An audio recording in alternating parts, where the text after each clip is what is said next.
Vamos a resolver estos ejercicios que me inventé sobre campo eléctrico y campo magnético. De inducción no, eran sobre eléctrico y magnético. El primero decía, calcule razonadamente qué valor del campo magnético uniforme vertical hay que poner para que una partícula de carga 3 nanocoulombios, que serían 3 por 10 elevado a menos 9, masa 2 por 10 elevado a menos 6 kilogramos y velocidad 1500 metros por segundo perpendicular a B, describe una circunferencia de radio 10 centímetros. Determine también su periodo y la frecuencia de su movimiento. Bueno, pues este ejercicio, aquí hemos puesto los datos, carga, masa, velocidad, radio. Vamos a aplicar la ley de Lorentz, que es la ley que permite calcular la fuerza que actúa sobre una partícula cargada con una velocidad dentro de un campo magnético. Como V es perpendicular a B, pues entonces el módulo de esa fuerza, que viene dado así, Q por el módulo de V, módulo de B y por el seno de 90, que sería 1, pues queda simplemente QVB, sería la fuerza que actuará sobre esa partícula cuando entre en el campo. Bien, también habría que decir, bueno, no he hecho un dibujo, que habría que hacerlo, un diagrama. Voy a hacerlo en un momento con la pizarra.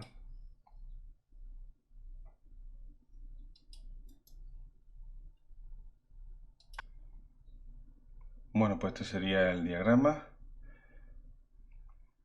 Aquí vemos dibujado el campo B perpendicular al plano del papel, hacia arriba, es decir, vertical, ¿no? Luego la partícula con carga positiva que está aquí entra con una velocidad perpendicular. Entonces, si aplicamos la ley de Lorentz, la fuerza tiene esta dirección, este sentido, tiene que ser perpendicular a V y a B. ¿Y por qué tiene este sentido? Porque si tú giras V hacia B, pues un tornillo que giras en ese sentido saldría hacia ti, ¿vale? Como la carga es positiva, pues se mantiene el sentido de la fuerza. El resultado es que la partícula describiría una trayectoria circular así, ¿vale? Ese diagrama habría que incluirlo aquí en la solución. Bien, pues entonces igualamos el módulo de la fuerza magnética, aplicamos la segunda ley de Newton, esa fuerza será igual a la masa por la aceleración, que en este caso, como es centrípeta, se puede expresar como v cuadrado partido r, donde r es el radio. Aquí he puesto R en mayúscula, pero me refiero al radio da igual, ¿vale? De espejo B, veis que quito esta V y este cuadrado, de espejo B queda así, mv partido QR, sustituyo los valores, me sale 1 por elevado a 7 teslas, es un valor muy grande, esto es descomunal, no es nada realista, pero bueno, es que cuando inventé el problema luego no lo hice, lo he hecho ahora para grabar el vídeo y no me di cuenta que los valores que había puesto pues no eran muy adecuados, tenía que haber puesto o un radio más grande, porque mira qué velocidad tan grande puse para un radio tan pequeño, ¿no? O si pones el radio más grande te sale un B más pequeño, o si pones una velocidad más pequeña, o ambas cosas, ¿vale? O sea que si tuviese que volver a redactar este ejercicio, pues pondría un valor mayor de radio seguramente, y bueno, la velocidad quizás la dejaré igual, que las partículas así, partículas microscópicas, pues se mueven a alta velocidad, pero quizá pondría un radio mayor, ¿vale? Pero bueno, esto es lo que sale, pues nada, este sería el campo magnético. También en el enunciado dice que calcule el periodo y la frecuencia. Bueno, el periodo no lo he hecho aquí, me da cuenta ahora. Bueno, vamos a hacer aquí en la pizarra. El periodo del movimiento es pues muy sencillo, ¿no? Porque como esto es un movimiento circular uniforme, ¿vale? Es un movimiento circular uniforme, velocidad constante, entonces la velocidad de la partícula es igual a la longitud de la circunferencia, ¿no? 2πr partido por el periodo, que es el tiempo que tarda en dar una vuelta completa. Entonces, ya tenemos la velocidad. Bueno, a ver, la velocidad y el radio son datos del problema, así que directamente a partir de datos del problema determinamos el periodo. Así sería. Pues serían 2π por el radio, que son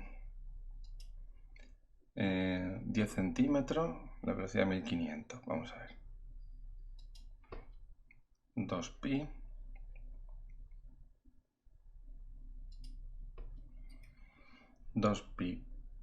por 0,10 metros, hay que poner los metros, ¿no? No olvidemos.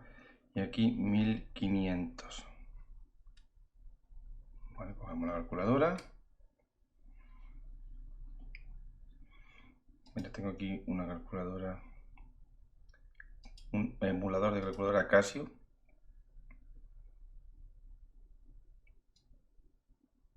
Podemos utilizar para resolver este problema. Pues yo pongo pulso este botón y pongo 2 shift pi por 0,1, me voy abajo y aquí pongo 1500. Igual, pues me saldría esto, ¿no?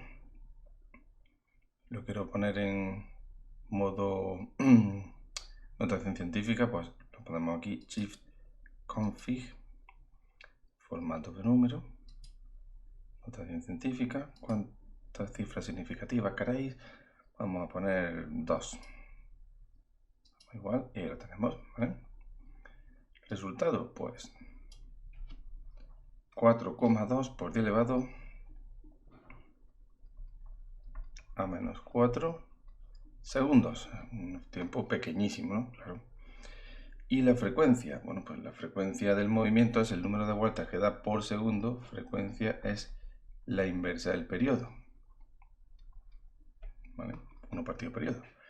Cogemos nuestra calculadora otra vez y si le doy a esto, lo elevo a menos 1, simplemente, o cojo y digo 1 partido ans. Ans es answer, la respuesta anterior, el resultado anterior, answer en inglés. Pues 2,4 por elevado a 3 sería la frecuencia. O sea, 2400 vueltas por segundo. Así que va rápido la partícula. Bueno, esto es lo que ha salido con los datos que yo tenía. ¿Vale? Esto ya es un mero problema cinemático de movimiento cicloniforme que se hace en cuarto de eso. Bueno, continuamos. Ahora vamos a hacer el ejercicio 2, que dice,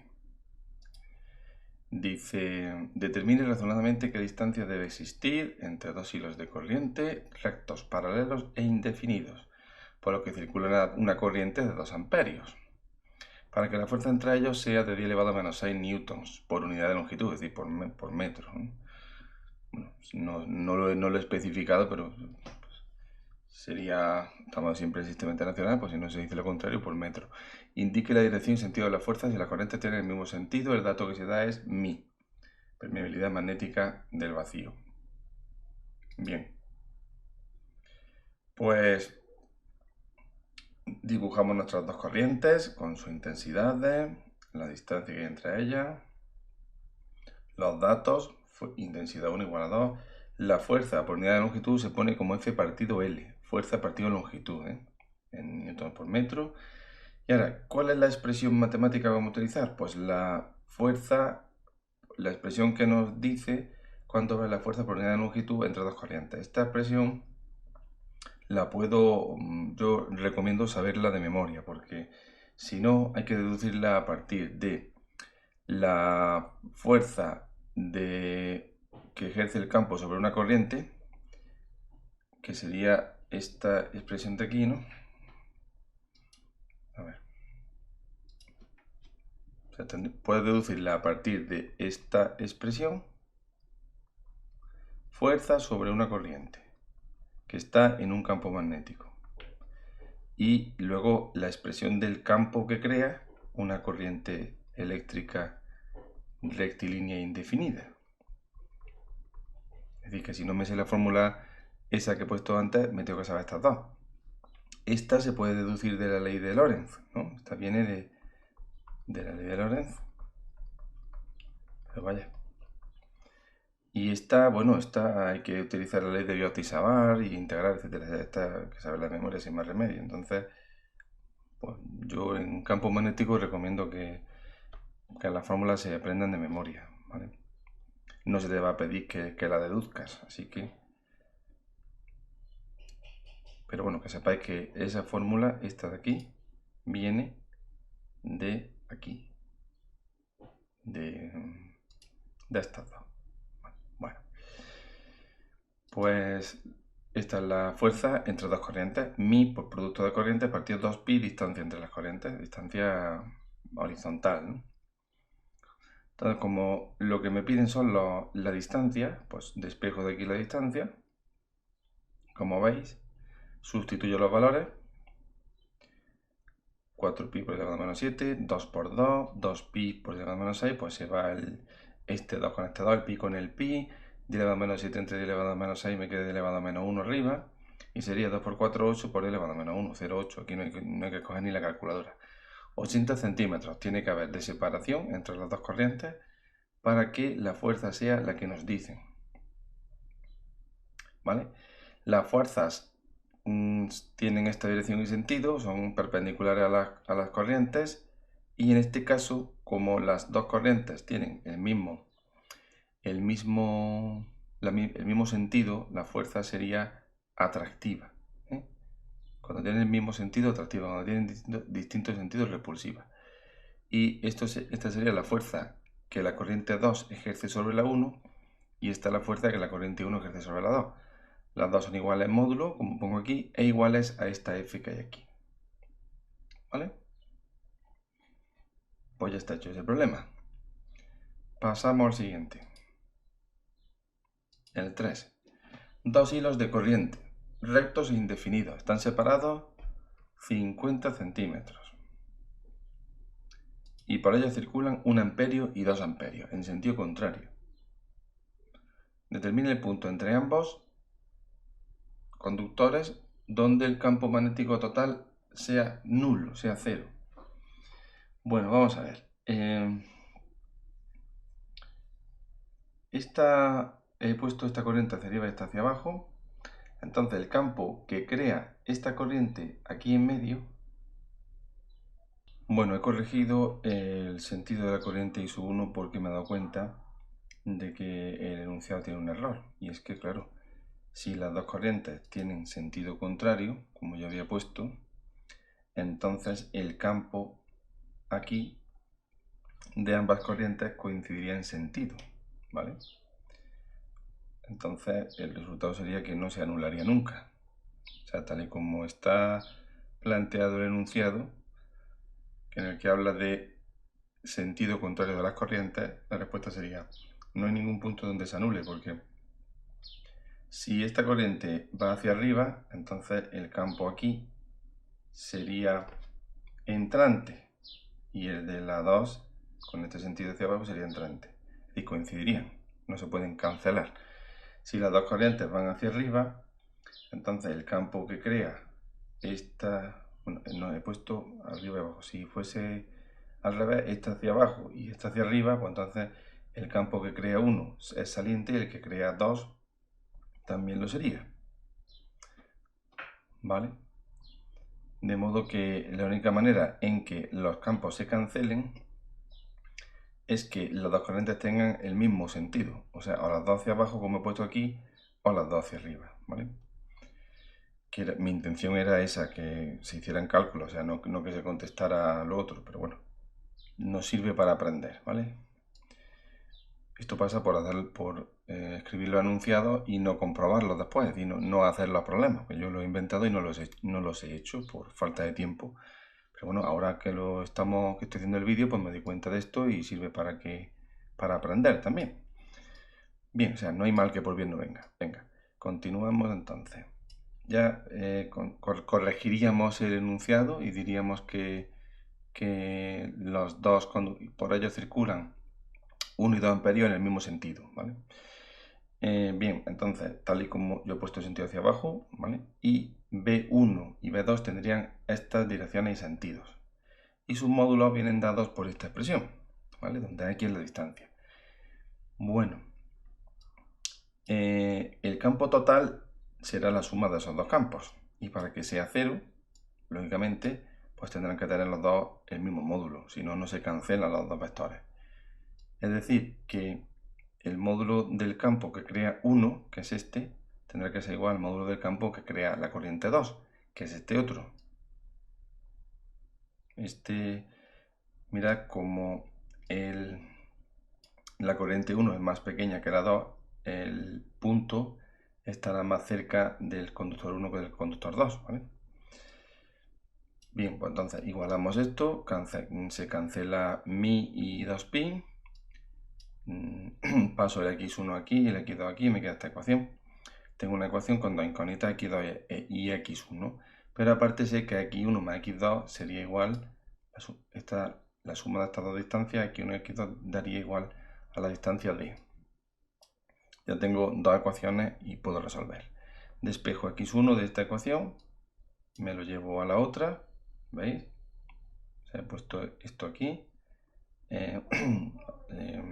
quito el paréntesis, me llevo los términos con x2 a la izquierda, los que no tienen x2 en la derecha, saco factor común otra vez x2 aquí y despejo x2 y me queda finalmente esto, que x2 es y2 partido y1 más y2 por d. Sustituyo y me sale 0,33. Es decir, 33 centímetros. Y por tanto x1 serán 17.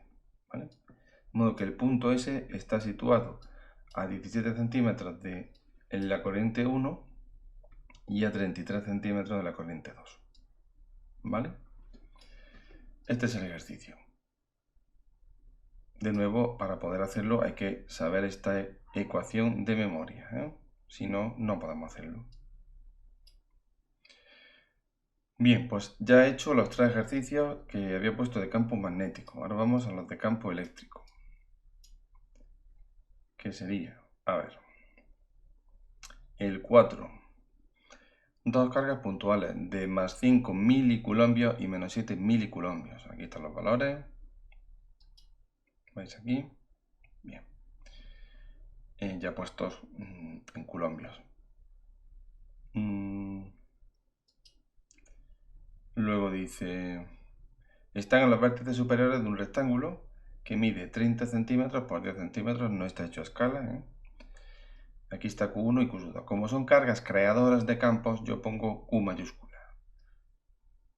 Cuando pongáis una carga que crea el campo, la ponéis mayúscula. Cuando hay una carga que experimenta el campo de otra, la ponéis minúscula. Bien, pues ya tenemos nuestro rectángulo aquí y nos piden que calculemos el campo eléctrico y el potencial en este punto, en el vértice inferior izquierdo. Y luego el trabajo que realiza el campo si una carga de 1 milicoulombo se mueve de aquí a aquí. ¿Vale? Bueno, vamos a empezar con el campo eléctrico. El campo eléctrico que crea una carga, su módulo es, como ya sabemos, el módulo del campo eléctrico creado por una carga Q es E K por Q partido R cuadrado.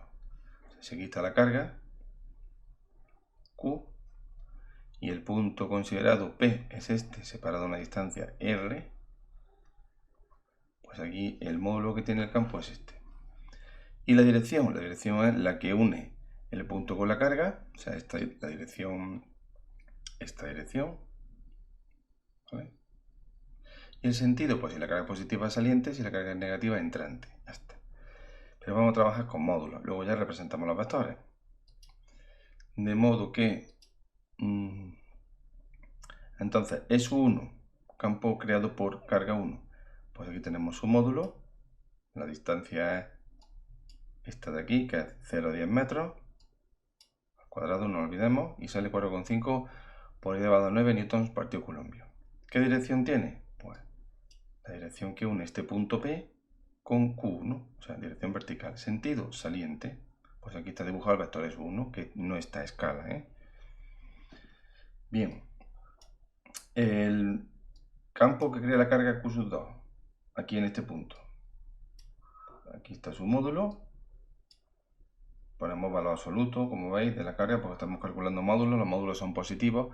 Aquí abajo pongo la distancia que hay. Esta distancia al cuadrado, R2, será igual a esta distancia al cuadrado más esta distancia al cuadrado, ¿no? Es decir, 0,30 al cuadrado más 0,10 al cuadrado. ¿Veis? Resultado 6,3 por elevado a 8 newtons por coulomb. Me sale bastante más, bueno, algo menor, sale menor que este. O sea, que si estuviese hecho a escala, pues este vector de sub 2 sería más cortito, ¿eh? Quedaría por aquí, pero lo he hecho así para que se vea bien. Entonces ya tenemos S1 y S2. Necesitamos el campo total. El campo total, aplicando el principio de superposición, sería igual a la suma de estos dos, ¿no? Eso no lo he puesto aquí, pero habría que decirlo. Según el principio de superposición, el campo total E será igual a la suma de el campo creado por la carga 1 más el campo creado por la carga 2. Es un vector. Entonces, como son vectores, para sumar vectores hay que descomponerlos en componentes x e y. El vector S1 solo tiene componente y hacia abajo, pues, y sería negativa esa componente, ¿no? El vector S2 tiene componente x y componente y, como veis aquí. ¿Cómo calculo la componente sub 2x? Pues sería módulo de sub 2 por el coseno de este ángulo, alfa. ¿Cómo calculo la componente y? Pues módulo de sub 2 por el seno de este ángulo, alfa. ¿Y cómo calculo el seno y el coseno de ese ángulo? Pues esto mide 0,30, esto mide 0,10, ¿verdad? Y esto medirá raíz cuadrada de 0,1 al cuadrado más 0,30 al cuadrado. Pues es lo que he hecho aquí, ¿veis? El coseno, pues el coseno sería 0,30.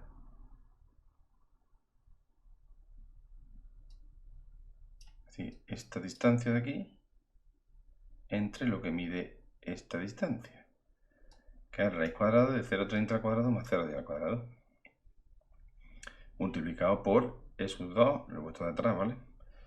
Y me sale este valor para la componente x del vector E sub 2.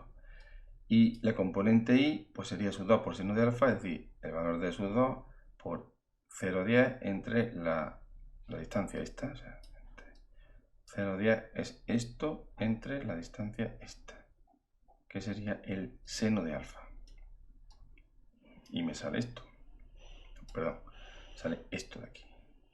Sí, esto. Se me olvida aquí poner newtons partido coulombio, ¿eh?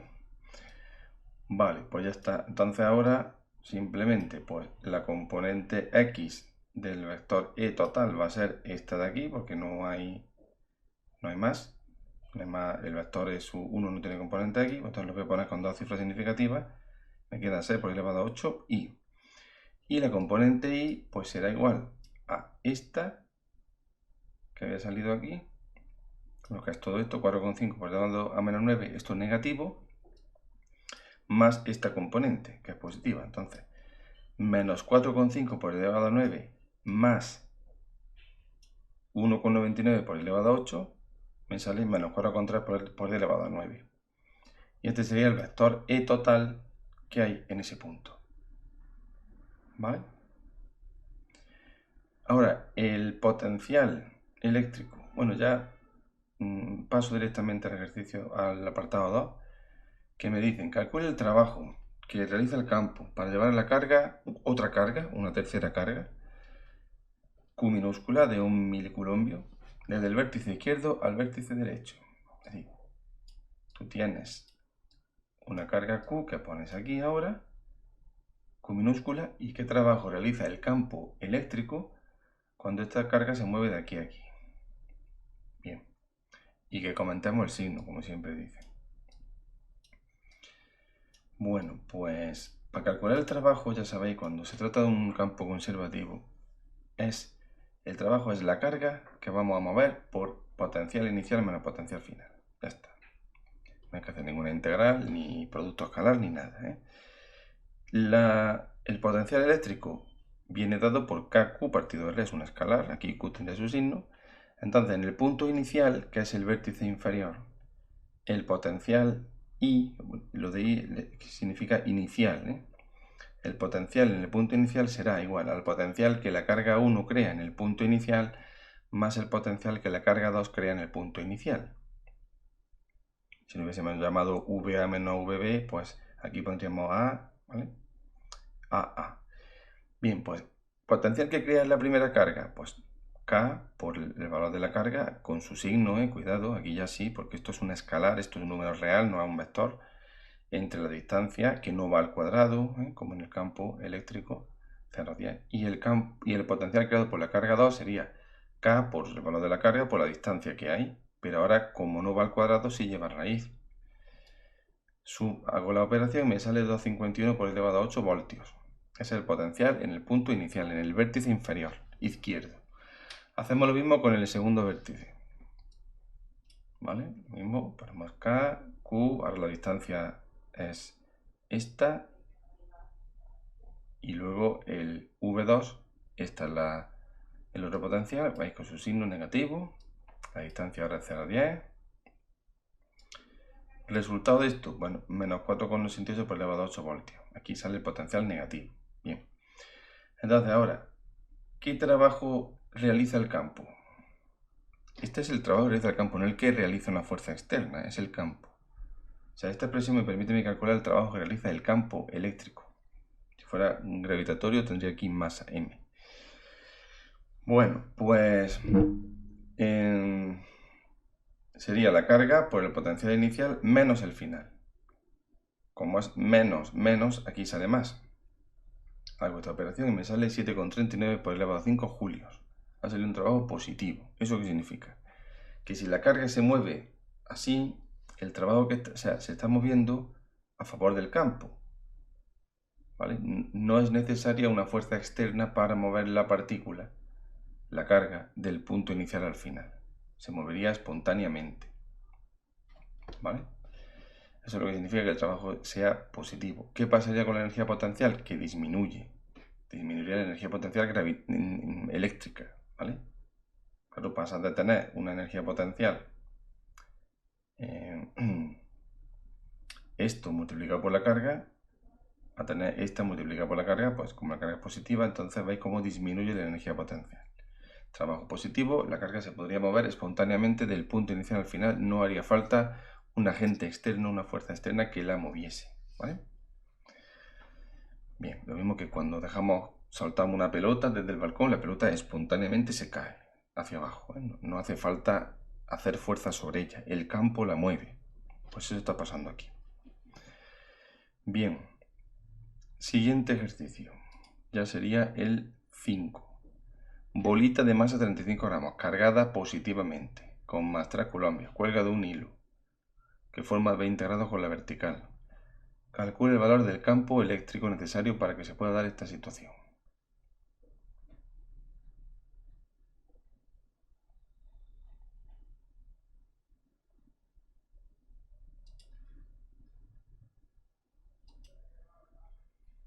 Bueno, el diagrama de la situación. Dibujamos, este sería el techo, la vertical y la cuerda que sujeta la bolita, de la que cuelga la bolita, formando un ángulo θ, que sería 20 grados en este caso. La masa de la bolita, la carga. Y bueno, fuerzas que actúan, suponemos, claro, para que esto ocurra, el campo eléctrico tiene que ser horizontal, ¿vale? Para que la fuerza eléctrica sea horizontal. Como la carga es positiva, bueno, pues si el campo está hacia la derecha, la fuerza eléctrica está hacia la derecha. Y fuerzas que actúan sobre la bolita, pues esta fuerza eléctrica, cuyo módulo es Q por E, el peso, cuyo módulo es mg,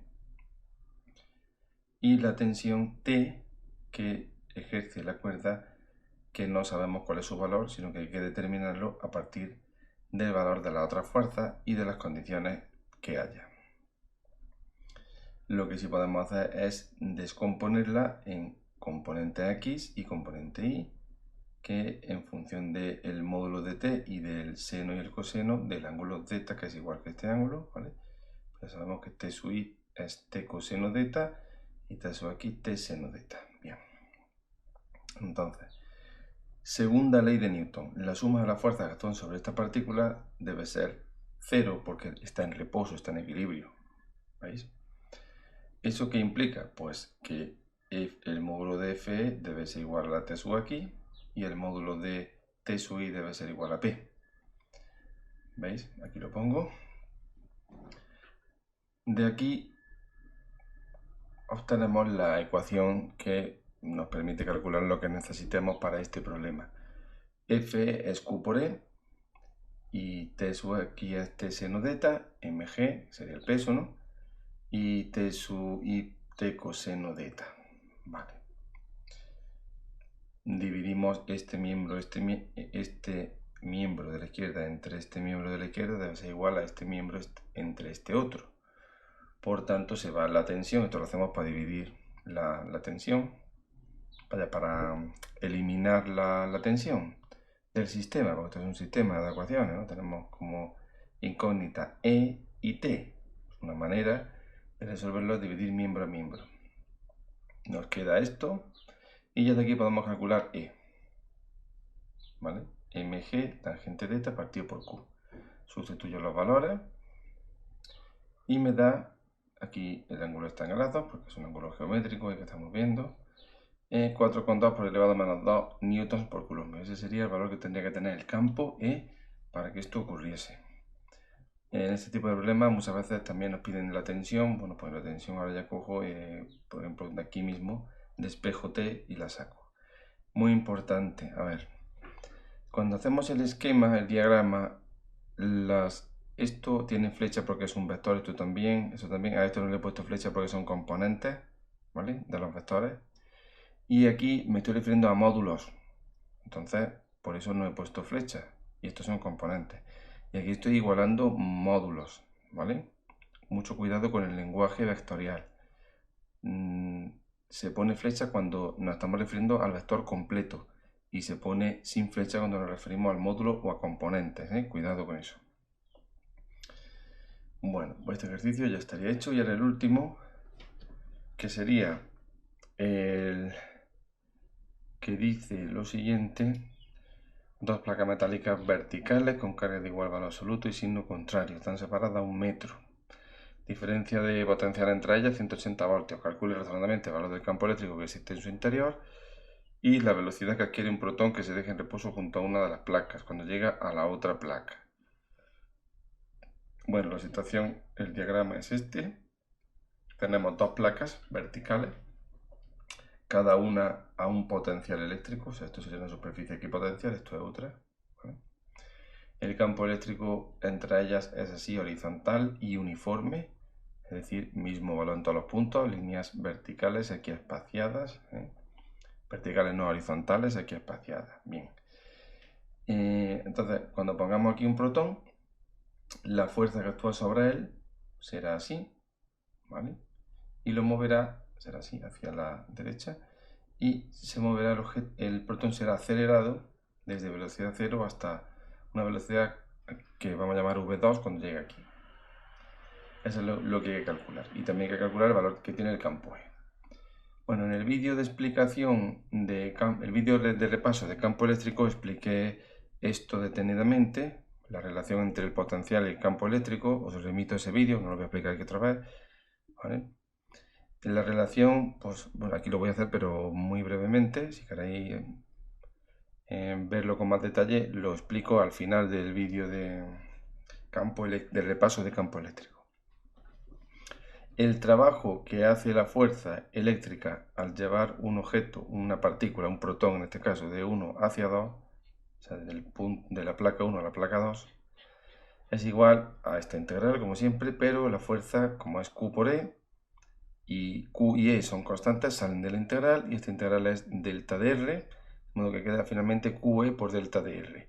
Como el ángulo que forma E y delta de R es 0, coseno, este producto escalar queda QE, o sea, Q por módulo de E, aquí Q sin mantendría su signo, Q por el módulo de D por el módulo de delta de R, que es delta ds, por el coseno de 0, que es 1. ¿Vale? Entonces el trabajo es QE delta ds.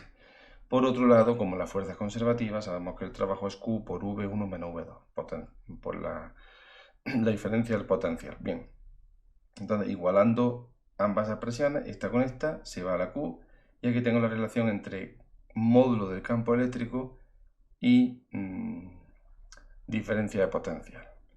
Despejo E, sustituyo con los datos del problema, en este caso delta ds es 1 metro, y nos sale 180 newtons por coulombio. ¿Vale? Luego, para la segunda parte del problema, calcula la velocidad. Bueno, pues aplicamos el teorema de la energía cinética. El trabajo que realiza las fuerzas que actúan sobre la partícula será igual al incremento de energía cinética. Ese trabajo es QV1 menos V2. ¿Vale? Y el incremento de energía cinética sería energía cinética final, que es esta, menos la inicial, que es 0. De aquí ya puedo calcular V2. Esto es lo mismo que el potencial de frenado del efecto fotoeléctrico. Lo que pasa es que allí es un frenado y aquí es una aceleración, pero estamos aplicando los mismos principios. Bien, pues ya de aquí su despejo V2, o sea, vaya despejo V2 con su raíz cuadrada y todo, ¿veis? Y sustituyo los valores que tengo, la masa del protón, carga del protón, diferencia potencial, tal, y sale 1,9 por el grado a 5 metros por segundo. Es decir, cuando el protón que está aquí a velocidad 0, cuando llega aquí lleva esta descomunal velocidad, que para partículas muy pequeñas, con masa muy pequeña, es normal, como veis aquí, ¿veis? La velocidad inversamente proporcional a la velocidad, perdón, la velocidad inversamente proporcional a la masa. Pues yo, con partículas muy pequeñas salen velocidades muy grandes, es normal. Es lo habitual. Bueno, y ya con esto he acabado estos 6 ejercicios. He procurado hacer uno de cada tipo, así más representativo, de campo eléctrico y magnético. ¿Vale?